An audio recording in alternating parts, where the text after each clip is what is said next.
Alright, I already sifted 1 bucket of clay. I'm going to do another half a bucket here.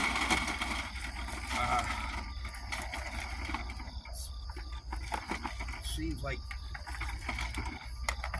there's a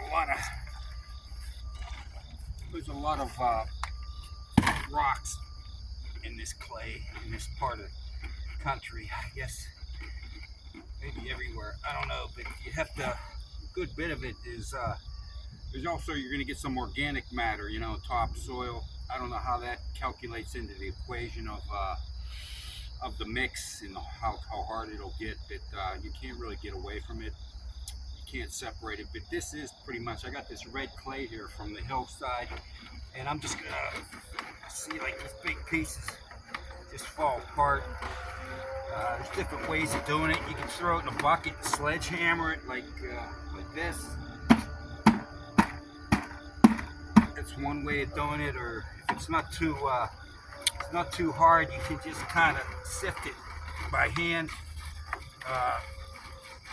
I already put the double handfuls of hay, or straw rather. Hay is for horses according to the Earthshed Academy, and straw is for houses. So I've already put the double handfuls of straw in at the bottom, because it tends, like if I put it on top, when I mix it, it tends to fly out of the barrel here, the mixing vessel. So I'm just gonna go ahead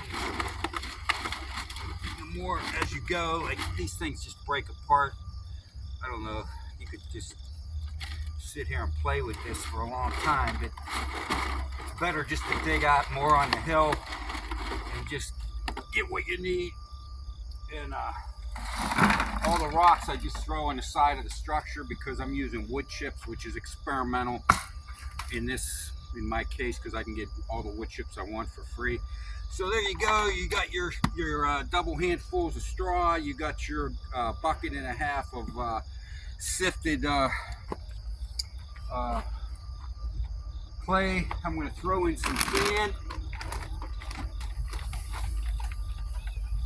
Just kind of like winging it. Since I'm short on sand, I'm not using as much as recommended, but I do got some extra bags of mortar, which are $7 a bag. It's pretty cheap. I don't know, they might even be, I guess the sea is cheaper, I'm not sure now. So I'll just throw in a little bit of mortar just for hardening purposes.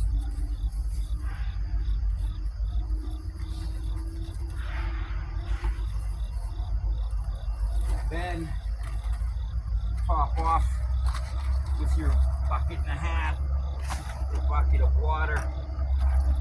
I'm gonna throw my water in.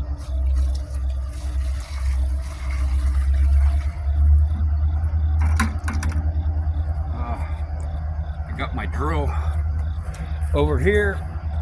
Keep it clean. You could probably power your boat with this thing. You stuck it in the back of your boat if your motor broke. These little motors have a heck of a lot of torque. You gotta watch you don't rip your wrist out. So I'll just get started here. See the hay coming up from the bottom.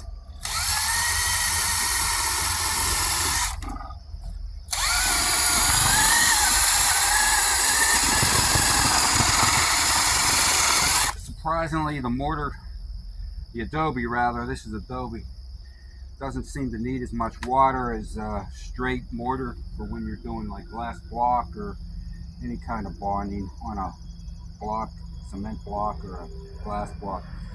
I keep my drill against my thigh here because it will rip your wrist out. And you don't need a broken wrist. That would kind of hamper your progress.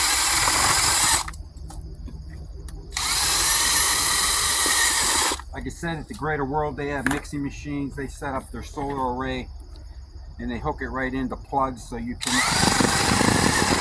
use power tools. It's for the part-timer like me. I can just find alternative ways to mix. I was doing it with a shovel for a while. It's a good workout, but it kind of wears you down.